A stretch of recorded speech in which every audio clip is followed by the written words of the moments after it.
in victory. Savior got to me, who shed his love for me. No one will ever compare. Forever I will declare, you're wonderful to me.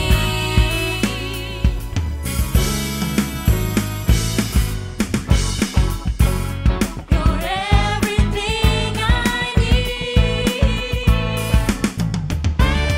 Greater is he alive in me, greater than all of the world, than all its anxiety. Greater is he, mighty indeed. All blessing and all honor unto thee.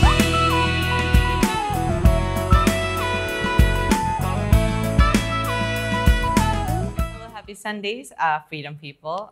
Kembali lagi sama saya, Lori. Kita sudah sampai di penghujung bulan September dengan tema Multiply.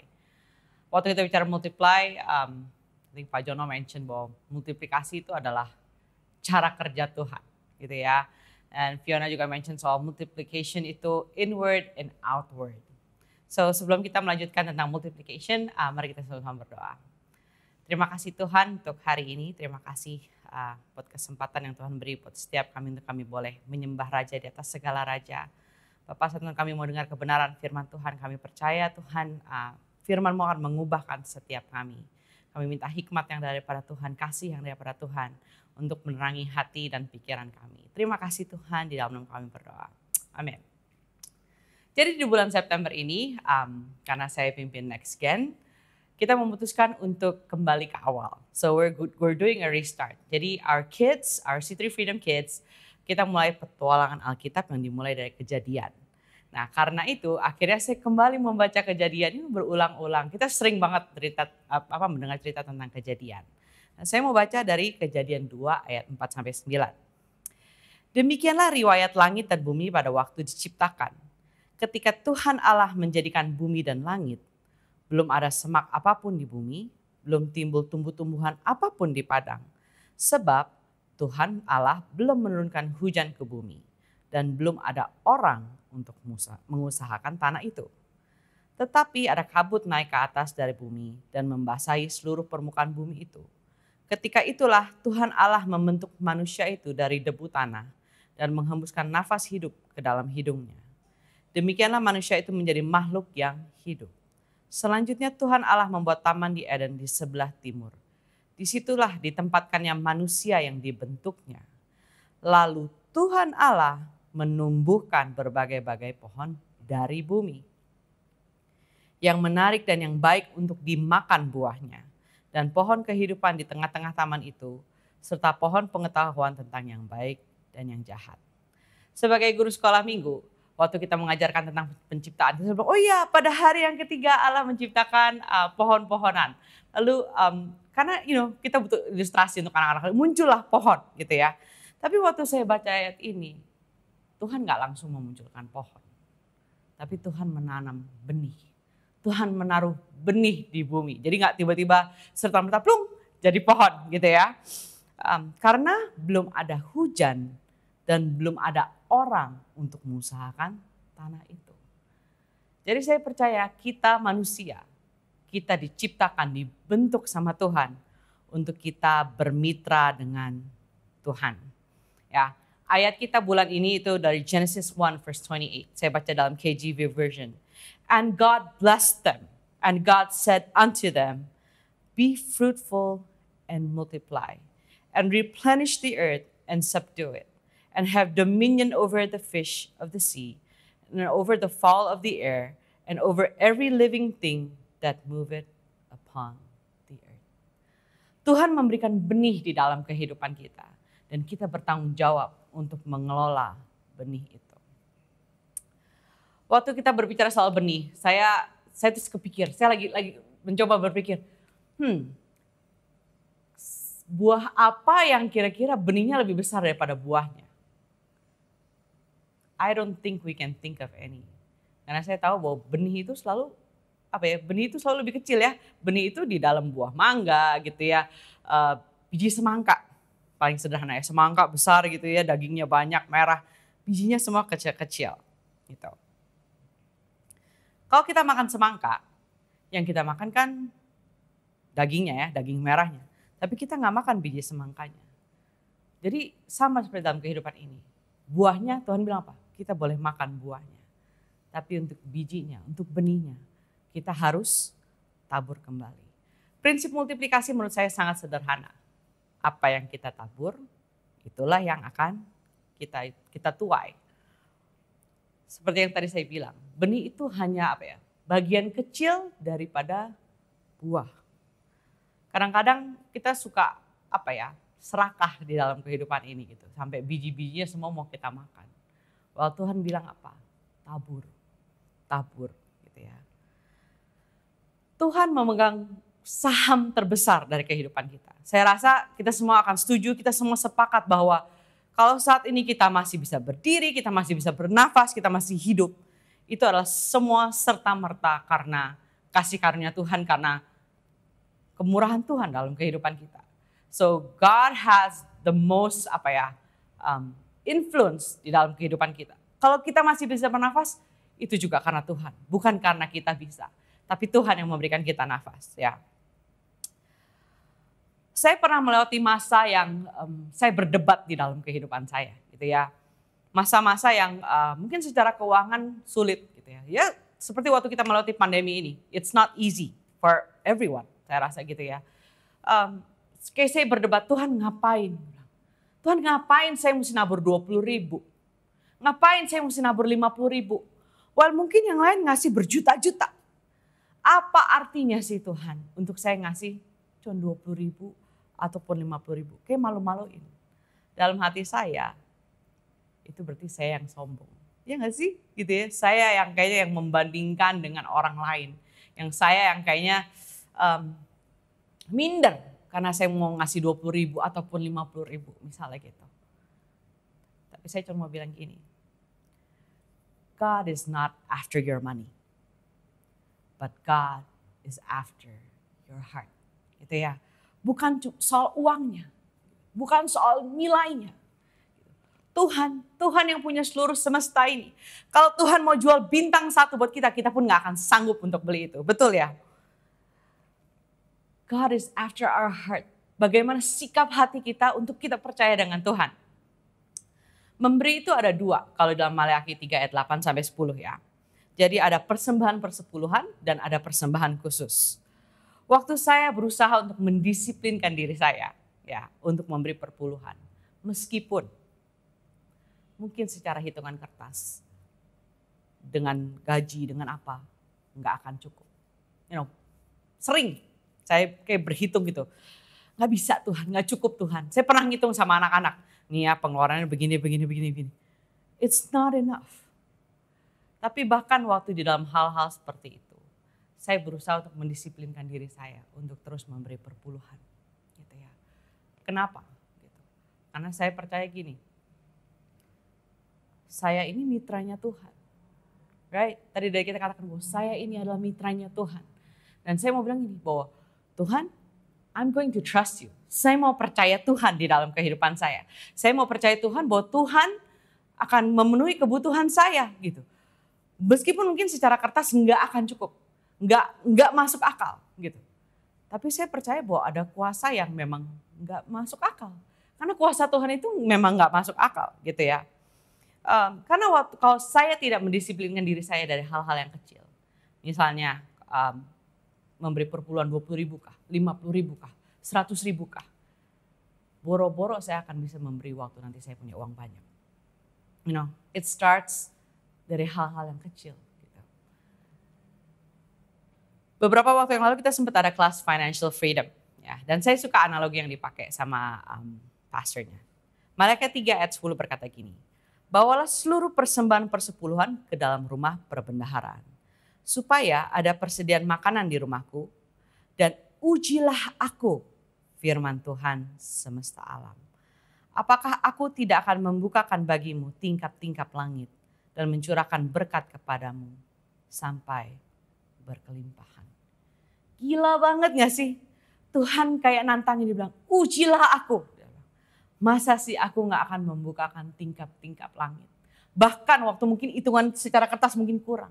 Tapi Tuhan bilang, ujilah aku. Masa sih aku gak akan sediakan buat kamu gitu ya. Jadi waktu kita memberi perpuluhan, itu seperti kita membuka tingkap-tingkap langit. Tadi kita berkata ya tadi di awal bahwa belum ada hujan gitu ya. Jadi benihnya belum tumbuh. Dan waktu kita memberi persembahan khusus, itu kita seperti sedang menabur benih di tanah. Jangan pernah menganggap waktu kita menabur, waktu kita memberi itu kayak pancingan gitu ya. Atau kayak sebuah deposito. Jangan berpikir juga bahwa waktu kita menabur itu supaya kita beroleh keselamatan. No. Kita diselamatkan karena kasih karunia Tuhan. Kita bukan diselamatkan karena kamu memberi banyak, kamu ini ngasih berapa M. No. Kita hanya diselamatkan karena kasih karunia. It's enough gitu ya. Dan juga jangan menabur supaya kita berpikir, oh iya saya mau menabur supaya saya diberkati. Gitu ya. Kita berpikir, wah kita sering banget kita pakai ayat, wah 30, 60, 100 kali lipat. Terus akhirnya kita berpikir, wah oke, berarti kalau gua naruh 100 ribu, nanti kalau jadi 30 atau 60 atau 100 kali lipat jadi berapa? That is not how God works. Ya. Tapi waktu kita menabur, kita percaya, kita bermitra sama Tuhan. Kita berpartner sama Tuhan. Kita mau percaya bahwa apapun boleh terjadi dalam kehidupan ini. Tapi Tuhan yang akan menyediakan. Tuhan yang akan mencukupkan buat kehidupan kita. 10 hari sebelum dedication day dari gereja kita yang baru. Saya terkena demam berdarah gitu ya. Jadi tiba-tiba ada nyamuk yang centil gitu. Dan karena demam tinggi dan sakit kepala yang amat sangat luar biasa, akhirnya dokter menyarankan untuk dirawat di rumah sakit. Sebagai ibu tentunya waktu saya harus ada di rumah sakit yang saya pikirkan adalah anak-anak gitu. Anak-anak gimana ya, anak-anak di rumah gimana gitu. Cuman selama saya sakit itu kayak Tuhan tuh kayak lagi menunjukkan kepada saya gitu. Tuhan kayak lagi show betapa baiknya Tuhan gitu ya. Jadi selama saya ada rumah sakit, 6 hari saya di rumah sakit, nggak ada 1 hari pun anak-anak saya nggak makan enak gitu ya. Saya sampai habis kata-kata gitu ya di rumah sakit gitu ya. Every single day tiba-tiba ada yang kirimin makanan buat anak-anak di rumah. You name it, apa yang mereka suka, KFC, udon, sushi, whatever gitu, kayak banyak banget di rumah gitu. And they're enjoying their homestay kira-kira di rumah gitu ya. And itu like Tuhan lagi display kemurahannya. Tuhan lagi display provisinya dalam kehidupan saya. Bahkan waktu harus bayar rumah sakit sekalipun. Kayak Tuhan siapin gitu. Bukan karena kuat saya, bukan karena saya mampu, bukan karena saya bisa. Tapi Tuhan yang cukupkan semuanya gitu ya. So that is God. Itulah provisinya Tuhan. Jadi diberkati itu buat saya bukan berarti wah saya punya rumah mewah, saya punya mobil keren, punya all those stuff. Tapi buat saya itulah prinsip diberkati. Ya. Kita harus mengerti waktu kita menabur. Bukan berarti waktu kita menabur hari ini, besok kita sudah menuai. Ada waktu untuk benih itu berakar. Ada waktu untuk benih itu bertumbuh. Ada waktu juga untuk benih itu berbuah. Keren ya kalau mau dipikir. Hanya karena satu benih. Mangga contohnya ya. Karena satu biji mangga. Itu bisa bertumbuh menjadi sebuah pohon mangga. Yang bisa menghasilkan banyak sekali buah. Right? Dan di dalam buah itu ada benihnya lagi. Right? Di dalam buah itu ada bijinya lagi. So kita harus mengerti begitu. Kita harus menyadari. Waktu kita diberkati. When we are blessed. It is not to raise our standard of living. When we are blessed, it is to raise our standard of giving. Because we are blessed to bless. Prinsip yang sangat sederhana. Sekarang saya mau bicara soal partnership yang kedua. Ya. Kejadian 2 ayat 18. Tuhan Allah berfirman, tidak baik kalau manusia itu seorang diri saja. Aku akan menjadikan penolong baginya yang sepadan dengan dia. Mari yang jomblo katakan amin. Ya, Sebelum saya lanjutkan tentang partnership ini, saya mau lihat kita lihat satu cuplikan tentang Heartspace 2.0.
Kalau kita lihat gereja ini, saya cuma bisa bilang gini, this is built because our partnership. Gereja ini tidak dibangun atas satu profil, gitu ya. Waktu saya merasa bahwa Tuhan, saya nggak tahu gimana cara selesaiin gereja ini. Di tengah-tengah pandemi, gimana caranya ngumpulin dananya, gimana. You know, everybody ya sedang di dalam masa kesulitan gitu. Tapi gimana caranya Tuhan? But that is how God works. Gitu ya. Banyak orang yang menabur untuk tempat ini. I cannot even mention one by one. Saya suka firman di Ulangan 32 ayat 30. Dia bilang, bagaimana mungkin satu orang dapat mengejar 1.000 orang dan 2 orang dapat membuat lari 10.000 orang. Matematikanya gimana sih Tuhan? Satu orang mengejar 1.000 orang. Tapi kalau 2 bisa membuat lari 10.000. Seharusnya kalau 1 itu 1.000, berarti kalau 2 itu 2.000. Betul ya? Tapi bilang apa? 1 1.000, 2 10.000. That is how God works. Itu cara kerjanya Tuhan, bukan 1 tambah 1. Tapi Tuhan itu bekerja secara exponential. Tuhan itu bekerja secara sinergi, multiplication. Jadi bukan 1 tambah 1. Tapi waktu kita bersama-sama, waktu kita bermitra bersama-sama, kita bisa melakukan jauh lebih banyak.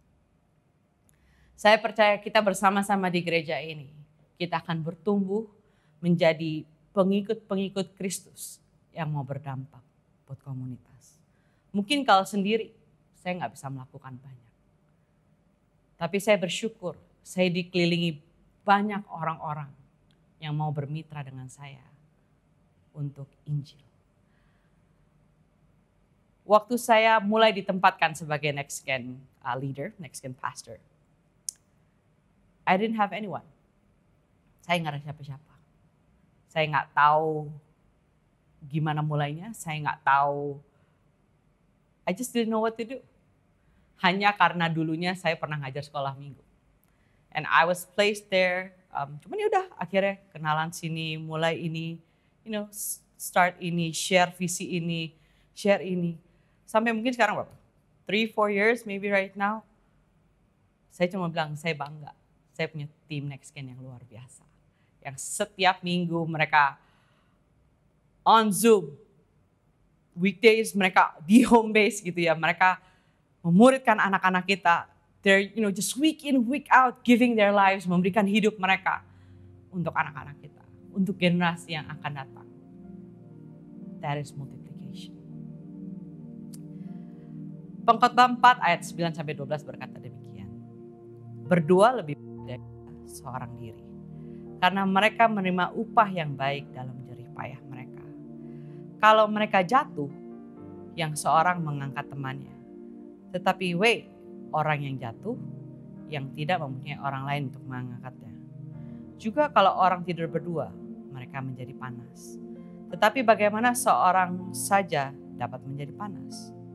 Dan bila mana seorang dapat dialahkan, 2 orang akan dapat bertahan. Tali 3 lembar tak mudah diputuskan. So today, saya mau mengajak kita semua. Mari kita bermitra. Mari kita bermitra dengan Tuhan. Mari kita bermitra bersama di dalam gereja ini. Let's bring God the glory. Saya percaya kalau Tuhan percayakan kita dengan sebuah tempat yang baru. Tuhan akan kasih visi-visi, Tuhan akan kasih mimpi-mimpi yang besar buat gereja ini. And I'm calling every one of you. Mari kita ambil bagian. Let's take part in this ministry. Kalau hari ini mungkin ada yang baru mau kenal Yesus, saya mau ajak kita berdoa.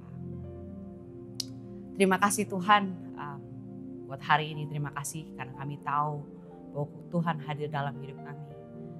Bapak, kami tahu Tuhan bahwa Engkau mengasihi kami dan hanya karena kasih karunia-Mu Tuhan kami diselamatkan.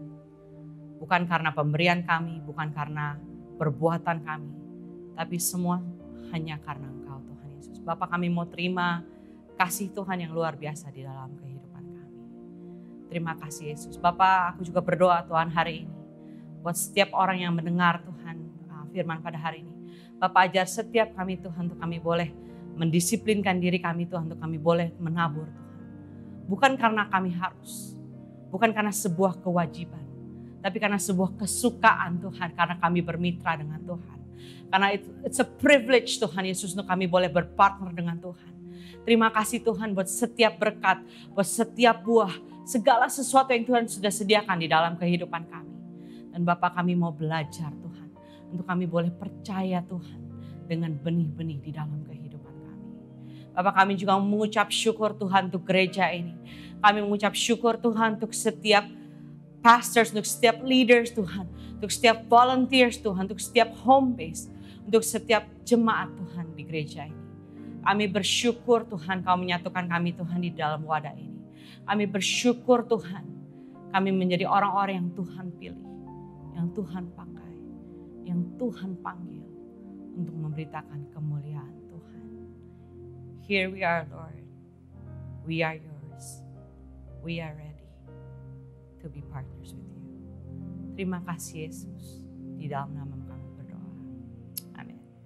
God bless you all.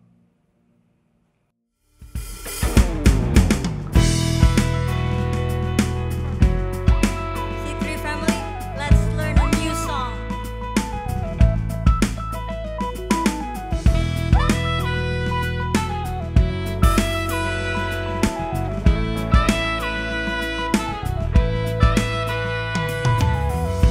All authority is given unto thee by the power